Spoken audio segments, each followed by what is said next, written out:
చారుచంద్రావళీలోచనైశ్చుంచితో గోపగో బృంద గోపాలికా వల్లభః వల్లవీ బృంద బృందారకః కాముకః సంజగౌ వేణునా దేవకీనందనః. నారదుడు వచ్చి కంసుడికి, నీ మరణ రహస్యం ఇది, నిన్ను చంపడానికి పుట్టినవాడు నందుడి దగ్గర పెరుగుతున్నాడు. అతనికి ముందు పుట్టవలసిన వసుదేవ కుమారుడు కూడా రోహిణి గర్భంలో మార్పు చెంది అక్కడ పుట్టేశాడు. వాళ్ళిద్దరూ అక్కడ ఉన్నారు, నీ సంగతి చూసుకోమన్నాడు. దాంతో ఇతను ఏం చేశాడు, మన కంసుడు వసుదేవుణ్ణి దేవిని ఇద్దరిని మళ్ళీ చెరసాలలో బంధించాడు. దాని తర్వాత కేసి అనే ఒక రాక్షసుణ్ణి నందగోవ్రజం మీదకి పంపించి తన తాలూకు చుట్టుపక్కలందరినీ, తన దగ్గరున్న చాణూర ముష్టికులని జట్టుల్ని వాళ్ళందరినీ పిలిచి ఒక మీటింగ్, అర్జెంట్ మీటింగ్ ఒకటి అరేంజ్ చేసుకున్నాడు అనమాట.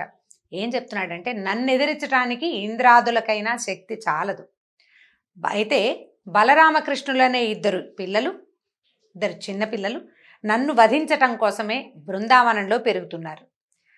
నన్ను చంపుతామని బీరాలు పలుకుతున్నారు. వాళ్ళు ఏమనలా, ఈయన ఉద్దేశం చెప్పుకుంటున్నటువంటి భయంతో ఏం చెప్తున్నాడంటే, ఈ వింతగా ఉన్న ఈ మాటలు మీరు మనం ఒక పని చేద్దాం, జట్టిపోరు ఏర్పరుద్దాం, అంటే మల్ల యుద్ధపు పోటీలు ఏర్పరుద్దాము. మల్ల రంగానికి 4 వైపులా మంచలమరిస్తే పుర ప్రజలంతా వచ్చి చూస్తారు. నగరం 4 మూలలా ఈ మాట చాటించండి. తర్వాత చాణూరు ముష్టికులు ఇద్దరికీ చెప్తున్నాడు, మీ ఇద్దరు మల్ల యుద్ధంలో బ్రహ్మాండమైన చాతుర్యం ప్రావీణ్యం ఉంది, మీకు గొప్ప శౌర్య ప్రతాపాలు ఉన్నాయి, మీకు జట్టులలోనే అంటే ఈ మల్ల యుద్ధ వీరుల్లోనే జగజ్జట్టులనే పేరు కలిగి ఉన్నారు. కాబట్టి పట్టణ ప్రజలందరూ చూస్తుండగా ఆ రామకృష్ణులు ఇద్దరిని సంహరించి నాకు ప్రీతిగా కలగజేయండి. సంహరించడం అంటే ఓ పక్కన బాలురు అంటాడు, సంహరించడం అంటాడు, 2 పదాలు చూడండి వేరువేరువి. బాలురిని సంహరించడం ఏమిటి, నువ్వు జట్టివి ఇంకో జట్టిని తెప్పిస్తాను వాడిని సంహరించు అంటే ఒక రకంగా ఉంటుంది. పిల్లలు వస్తారు వాళ్ళని సంహరించు అని చెప్తున్నాడు. అక్కడి నుంచి మావటి వాడిని పిలిచాడు. ఈయన దగ్గర కువలయాపీడం అనే ఒక పెద్ద ఏనుగుందట, బ్రహ్మాండమైనది. అది కోపం వస్తే యముని కూడా ఎదిరించగలిగేంత పెద్ద ఏనుగు అనమాట. దాని పేరే కువలయాపీడం, అంటే భూమిని పీడించగలిగేది. కువలయము అంటే భూమి, అంత పెద్దది, నడగొండలాగా ఉంటుంది. ఆ మావటివాడు పరమ క్రూరుడట, ఆ ఏనుగుని నడిపేవాడు. వాడికి ఏం చెప్పాడంటే, నువ్వేం చేస్తావు, మన భవన ద్వార సమీపంలో ఉన్న అలాన స్తంభం దగ్గరికి వస్తారు, వాళ్ళు పిల్లలు వస్తారు కదా, గోపబాలురు వచ్చినప్పుడు నీ ప్రతాపాన్ని చూపించు. దీన్ని ఏం చేస్తావు, ఈ కువలయాపీడాన్ని బాగా అదిలించి వాళ్ళ మీదకి పంపించు, కువలయాపీడంతో తొక్కించి చంపేసేయాలి పిల్లల్ని అని చెప్తున్నాడు. అక్కడి నుంచి ఏం చేశాడు, చతుర్దశి నాడు విజయం కోసం వైభవోపేతంగా ధనుర్యాగం చేద్దాము, రుద్రుడికి ప్రీతిగా జంతు బలులు చేయండి అని రకరకాల పనులు. ఒక్కొక్కళ్ళకి చానూరు ముష్టికులకేమో పిల్లలు వస్తారు, వాళ్ళతోటి యుద్ధం చేసి వాళ్ళని చంపేయమన్నాడు. మావటికేమో 2 గోపబాలురు వస్తారు, వాళ్ళు నీ దగ్గరకు వచ్చినప్పుడు ఏనుగుని ప్రేరేపించి తొక్కిచ్చేసేయమన్నాడు. ధనుర్యాగం చేయమన్నాడు. అక్కడి నుంచి జంతు బలులు చేయమన్నాడు. ఇవి ఒక పెద్ద ప్రోగ్రాంకి ఎవరెవరు చేయవలసిన పనులు వాళ్ళందరికీ చెప్పాడు. చెప్పిన తర్వాత మనం మొదటే చెప్పుకున్నాం, యాదవులు చాలామంది రకరకాల దేశాలకి పారిపోయారు.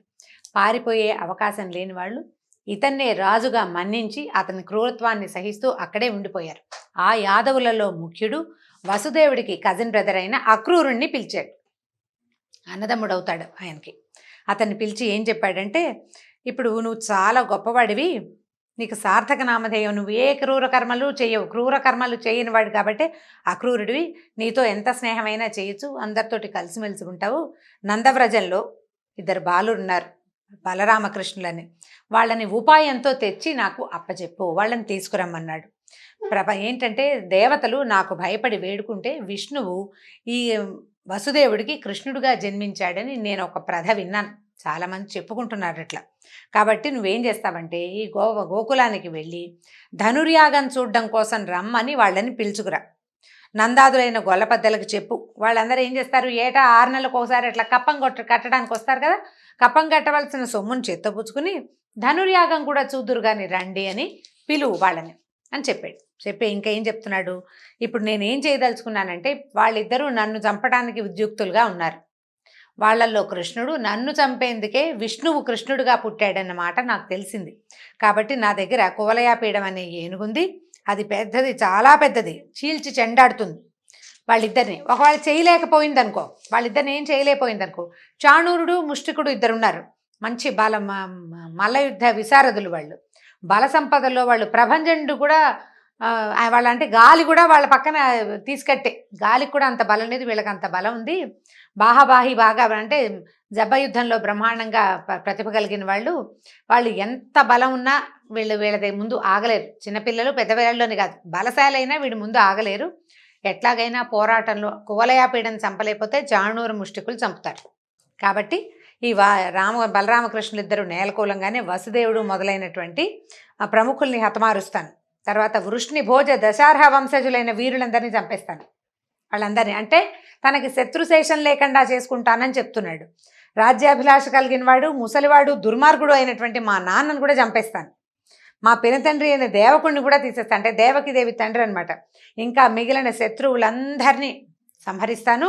జరాసంధుడు, నరకుడు, బాణుడు, శంబరుడు మొదలైన నా చెలికాళ్లతో, నా స్నేహితులతో కలిసి ఈ ధరావెల వలయాన్ని, భూప్రపంచాన్ని, భూమిని పరిపాలిస్తాను. నేను ధనుర్యాగం అనే మిష పెట్టుకుని నువ్వు తొందరగా వెళ్ళి వసుదేవుని కుమారులని తీసుకురా అని చెప్పారు. పగవారి గుట్టు భేదించాలి, విరోధుల్ని వృద్ధి కానివ్వకూడదు. రాజ లక్షణం అన్నమాట.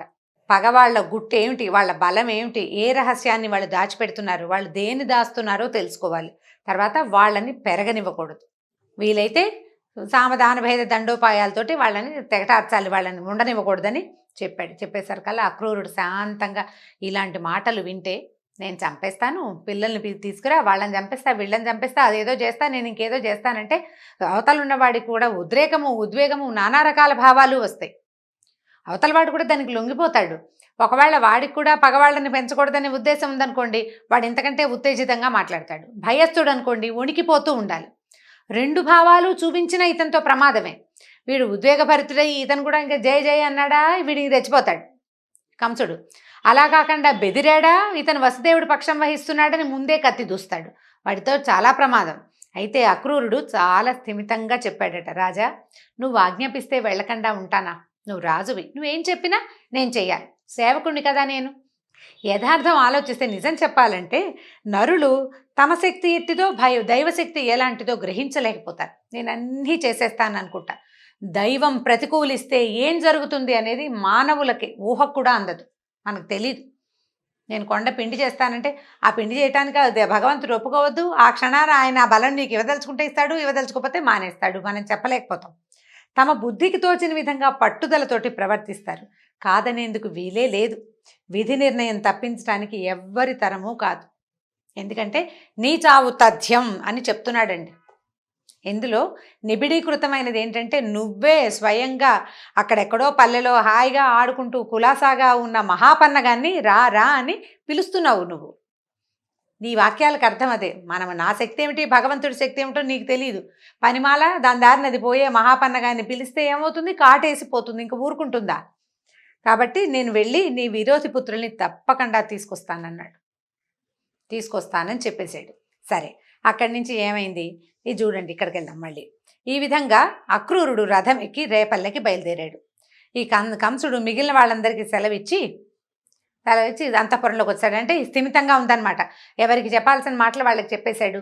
పిల్లలు వస్తారు, వాళ్ళని చంపేయమని మొదటి వాడికి చెప్పాడు, వాళ్ళని ఇంకేదో చేయమని మిగిలిన వాళ్ళకి చెప్పాడు. ఈ వార్తలు, ఇలాంటి ఆజ్ఞలు ఇద్దరు ముగ్గురుతోటే ఆగవు చూడండి. ఇప్పుడు మావటివాడికి చెప్పారు. ఆ మావటివాడు ఇంటికి వెళ్ళే దారిలో ఎంతమంది సైనికులు స్నేహితులు ఉంటారో, ఎన్ని జాతుల వాళ్ళు ఉంటారో వాళ్ళందరికీ వసుదేవుడి కుమారులు అక్కడెక్కడో పెరుగుతున్నారట, వాళ్ళిద్దరూ వస్తారట, వాళ్ళని ఏనుగుతో తొక్కించమన్నాడు. అనగానే కంసుడి పక్షం వహించేవాళ్ళు, తమ రాజు గెలవాలని కోరుకునేవాళ్ళు తాము కూడా ఈ సంహారకాండలోకి పాలు పంచుకోవాలని ఉత్సాహపడతారు కదా. ఒకటి. అక్కడి దైవాన్ని నమ్మేవాళ్ళు. కొన్నేళ్ల క్రితం కంసుడి మరణం తథ్యం, నీ కంసాన్ని నువ్వు మరణిస్తావు అని ఆకాశవాణి చెప్పింది. తర్వాత కొంతకాలానికి చిన్నపిల్లని చంపబోతే అది పైకి ఎగిరి పైన 18 చేతులతోటి ప్రత్యక్షమయ్యి నాతోటే ఇంకొకడు పెరుగుతున్నాడని చెప్పింది. కాబట్టి వీడు చావు వచ్చేస్తోందనమాట అని ఉత్సాహపడి ఆ రాబోయే మృత్యుదేవత ఎంత సౌందర్యవంతంగా ఉందో చూడడం కోసం ఇంకొంతమంది సిద్ధంగా ఉంటారు. ఇట్లా ప్రచారం జరిగిపోతుంది. షాణూరు ముష్టికులకు చెప్తే వాళ్ళు ఎందుకు ఊరుకుంటారు? వాళ్ళ చుట్టుపక్కల ఉన్న వాళ్ళందరికీ వాళ్ళు చెప్తారు. ఈ మధురా నగరం అంతా అట్టుడికిపోయినట్టు అయిపోయింది. అందరికీ తెలుసు ఏదో జరగబోతోంది. ఆ రాబోయేవాడెవడు, బాలకుడు కంసుడిని ఎట్లా వధిస్తాడో చూడాలనుకుంటున్నారు కొంతమంది. కంసుడు మా సామాన్యుడు కాదు, ఎంతమందో రాక్షసులతోటి ఉన్నాడు, కాలయవనుడి అంశ వీడు. కాబట్టి వీడే ఆ పిల్లాన్ని ఏదైనా చేస్తాడేమో, తర్వాత కంసుడే జయించాలి అని కోరుకునే శాతం కూడా ఉంది కొంత. వీళ్ళందరూ మంచి రెడీగా సన్నద్ధంగా ఉంటున్నారనమాట. అక్కడి నుంచి చూడండి, ఈ విధంగా చెప్పి ఈ విధంగా మాట్లాడిన తర్వాత అక్రూరుడు రేపల్లెకి బయలుదేరాడు. ఈయన వెళ్ళి అంతఃపురంలో రెస్ట్ తీసుకుంటున్నాడు. ఇంద్రుణ్ణి వరుణుణ్ణి మించినవాడు, శౌర్యానికి సముద్రం లాంటివాడు అయినటువంటి కేసి అనే రాక్షసుడు ఏం చేశాడట, ఒక పెద్ద గుర్రంలాగా రూపం దాల్చి ఆ నందుని మందలోకి ప్రవేశించి సంకటం కలిగించాడు. ఆవుల మందలో సడన్గా గుర్రం ప్రత్యక్షమైతే అలాగే ఉంటుంది, మిగిలిన కంగారు పడతాయి, ఏం జరుగుతుందో తెలియదు. దాని సకిలింతలు, వాడి గిట్టలు నేల మీద తగులుతుంటే భూవలయం ఆదిశేషుడి పడగలకి బరువైపోయిందట. అంత బరువైన పదఘట్టనాలన్నమాట. దాని కాళ్ళు కిందకి పడుతూ ఉండేసరికల్లా భూమి అదిరిపోతోందట. అతని భీతి గొలిపించేటువంటి సకిలింతలు, గుర్రం సకిలిచ్చేసరికల్లా బెదిరిపోతున్నాయట గొడ్లన్నీ పాపం. ఆకాశంలో దేవతలు కూడా ఒకళ్ళనొకళ్ళు గట్టిగా పట్టుకున్నట్టు, అమ్మో ఇంకేదో అయిపోతుందని జూలు అటు ఇటు ఆడిస్తుంటే మేఘాలు ఎగిరిపోయి ఈ దేవతల విమానాలను కొట్టేస్తున్నాయట. అంత విపరీతమైన శక్తిలో ఉన్నాడనమాట. అక్కడి నుంచి అతను నోరు తెరిస్తే పళ్ళు ఎలా మెరుస్తున్నాయంటే అగ్నిజ్వాలల్లాగా మెరుస్తున్నాయట పళ్ళు, తోక యమపాసంలాగా కనపడుతుంది. ఈ దారుణమైన అశ్వాకారంలో ఉన్న ఆ రాక్షసుడి సకిలింతలు వినేసరికి ఆవులు, దూడలు, ఆడవాళ్ళు, మగవాళ్ళు, చిన్నపిల్లలు వాళ్ళందరూ బెదిరిపోయారు. ఆ పల్లె అంతా అరిచి కేకలు పెట్టారు. భయమేసేసింది. పాహి పాహి అని అరుస్తున్నారు, ఏదో అవుతోంది అని. అప్పుడు సరే అనుకున్నాడు కృష్ణుడు, ఈ బలహీనులైన మందలోని గొల్లని భయపెట్టడం, తరమగొట్టడం నా వంటి వీరుడికి ధర్మం కాదు. ఈ గొల్లపల్లెలో కృష్ణుడు ఎక్కడా అని అసురుడు అంటున్నాడు అని తన్ని వెతుకుతున్నట్ట, కృష్ణుడిని వెతుకుతున్నట్ట. వీళ్ళందరినీ బెదిరిస్తే నాకేమొస్తుంది? అసురహంత హంత అయినవాడు, రాక్షసుల్ని చంపగలిగేవాడైనటువంటి కృష్ణుడు ఎక్కడున్నాడునని ఆ గుర్రం వెతుకుతోందట. ఈయన ఏం చేశాడంటే ఇంకా అటు ఇటు వెళ్తుంటే ఈయన అన్నాడు, ఇంకా నువ్వు వెళ్ళలేవు ఎక్కడికి అని చెప్పేసి, రా రా నా వైపుకి రా అని ఒక పక్కగా నిలబడి పిలిచాడట. పిలిచేసరికల్లా వీడేం చేశాడు, ఈ రాక్షసుడు పెద్దగా నోరు తెరిచి ఒక్కసారి మీదకి దూకేట. గుర్రం గాలిపై దూరం నుంచి దూకితే ఎంత పెద్ద దెబ్బ తగులుతుందోనండి. గుర్రం తగలటం అంటే చిన్నది కాదు, మహాప్రమాదకరమైన దెబ్బ. అయితే ఆ తన్నడానికి మీదకి వచ్చేసరికల్లా పక్కకి తప్పించుకుని ముందుకు పడింది. ఈయన తప్పించుకునేసరికల్లా సరిగ్గా ఎక్కడ ఆగాలో కాళ్ళు అక్కడ ఆగల, భూమి మీదకి పడిపోయాడు అనమాట. కానీ కింద పడ్డవాడు రెట్టించిన ఉత్సాహంతో మళ్ళీ లేచాట. కోపంతో ఈ కృష్ణుడి కళ్ళు ఎర్రబడిపోయాట. ఏం చేశాడట, గబుక్కున వంగి ఈ పైకి లేస్తున్న గుర్రం తాలూకు 4 కాళ్ళు పట్టేసుకున్నట్టు. ముందు 2 కాళ్ళు, తర్వాత 2 కాళ్ళు, దూడని పట్టుకున్నంత తేలిగ్గా ఈ గుర్రాన్ని పట్టేసుకున్నాడు. పట్టి ఎంత దూరమో కొన్ని 100 అడుగుల దూరానికి విసిరేసేసాడు. విసిరేసరికల్లా కింద పడి మళ్ళీ లేచొచ్చాడు రాక్షసుడు. వాడేం ఊరుకోలా. వాడు ఊరుకోకుండా ఏం చేశాడు, అహంకారంతో హుంకరిస్తూ ఈ జంకు గొంకు ఏమీ లేదు ఈ దామోదరుడి మీదకి విజృంభించాడు. దాంతో ఈయన ఏం చేశాడంటే ఆ నోరు తెరిచి మీదకి వస్తుంటే చెయ్యి నోట్లో పెట్టేశాడట. గుర్రం నోట్లోకి చెయ్యి పెట్టేశాడనమాట. పెట్టి ఏం చేశాడు, ఈ స్తంభం తగిలేసరికల్లా ఈ నోట్లోకి వెళ్ళిన చెయ్యి గర్భంలో గొంతులోంచి పొట్టలోకి వెళ్ళిపోయిందట. ఈ పొట్టలోకి వెళ్ళిన చెయ్యి పెద్దదైపోవటం మొదలుపెట్టేసరికల్లా గాలి బయటికి అటు ఇటు కదలలేదు. ఇంకా నోరు నుంచి పొట్టలో దాకా వెళ్ళిపోయిన చెయ్యి విపరీతంగా పెద్దదైపోయేసరికల్లా దాన్ని తట్టుకోలేక విలవిలా తన్నుకుంటూ గాలి ఆడక ఆ గుర్రం కింద పడి మరణించింది. ఈ మరణించంగానే ఇక వాడి ప్లేస్లో, అంటే వాడి పొట్టలో ఇక ప్లేస్ లేదనమాట, చెయ్యే పెద్దదైపోయింది. అది ఎలా అయిందంటే దోసపండు పగిలినట్టు పగిలిపోయిందనమాట.